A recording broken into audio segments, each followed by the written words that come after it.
que je dise au moins deux mots sur lui, deux petits mots. Voilà, il y a son chien qui le suit. Il vient sur la scène avec lui. Louis, s'il te plaît, le lutrin, s'il te plaît, pour Jamil. Jamil, qui est toujours venu pour nous interpréter des chansons, mais aujourd'hui, c'est pas le cas. Voilà, il va se lamer. Oui, bon, tu vas lire, c'est tout. Voilà, d'accord. Il a son test devant lui. C'est un piège, ça, Louis. T'es viré, Louis. Jamil, c'est, disons, le Gainsbar, c'est le premier commanditaire de cet événement depuis le début, qui nous donne cette salle gratuitement, qui nous supporte, qui payait les affiches, qui s'occupait de la gestion du site, payait le webmaster annuellement, tout ça. Et... c'est ce qui fait qu'il est obligé de m'inviter. Voilà. Non, c'est moi, tu m'as pas demandé de t'inviter. Il m'a dit non, il a un texte à lire, il a préparé un gros texte. J'ai dit bon tiens, on vient le lire vivement en poésie, voilà. Ouais, tu m'as jamais obligé de t'inviter, tu as toujours répondu à des invitations. Ouais. Regardez avec des yeux comme ça. Ouais. Et puis merci de ton support. Merci quand on dit vivement poésie, c'est Roger Galance et Jamil qui sont derrière le Gainsbar qui nous supporte depuis le début. Et ouais, mais c'est pas parce qu'on a eu des subventions qui nous font payer la salle, non, ils nous donnent toujours la salle gratuitement.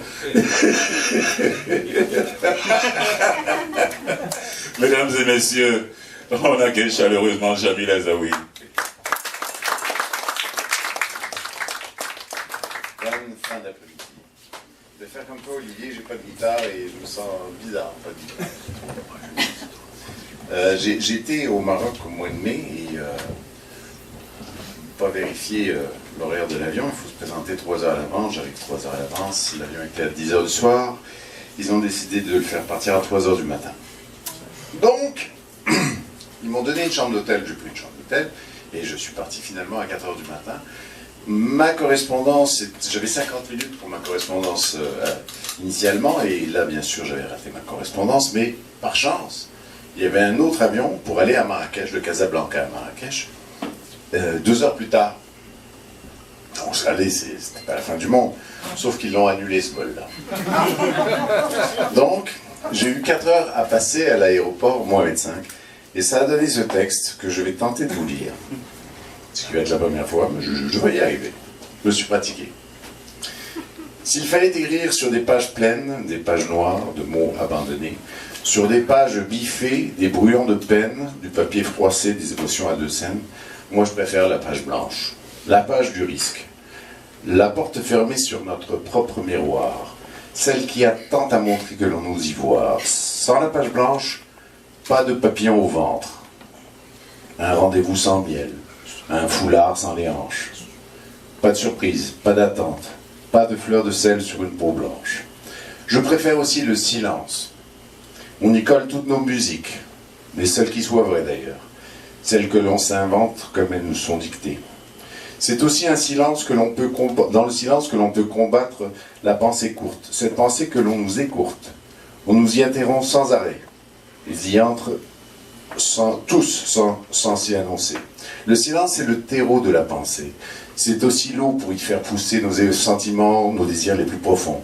C'est la voix d'une mère qui nous berce et qui nous invite à nous comprendre.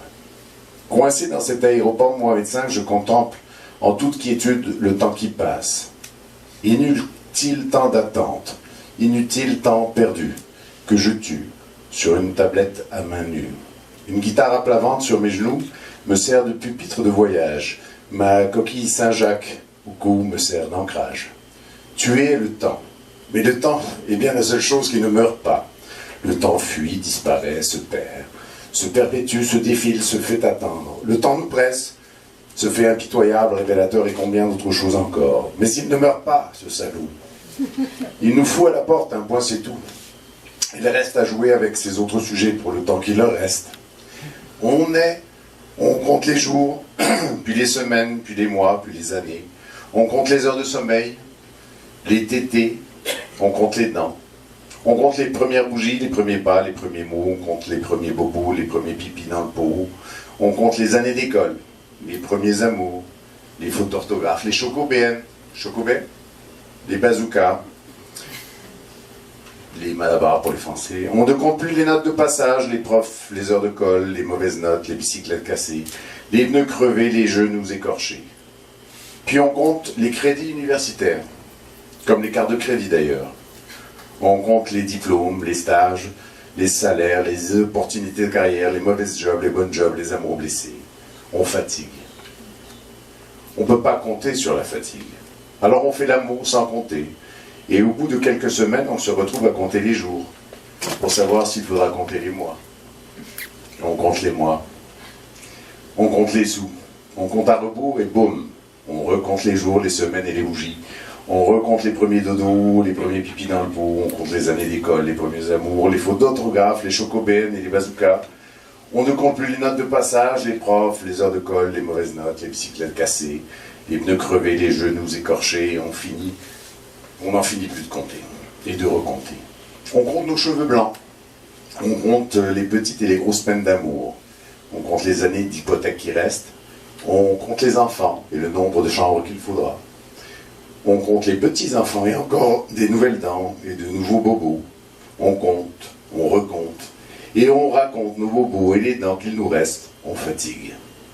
Et puis un jour, on se rend compte qu'il y a de moins en moins de choses à compter.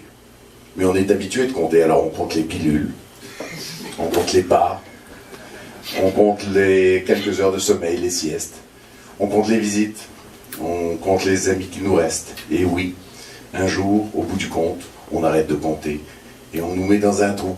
Et là, il y a plein de gens qui viennent nous rendre hommage pour dire, en somme, combien on a compté.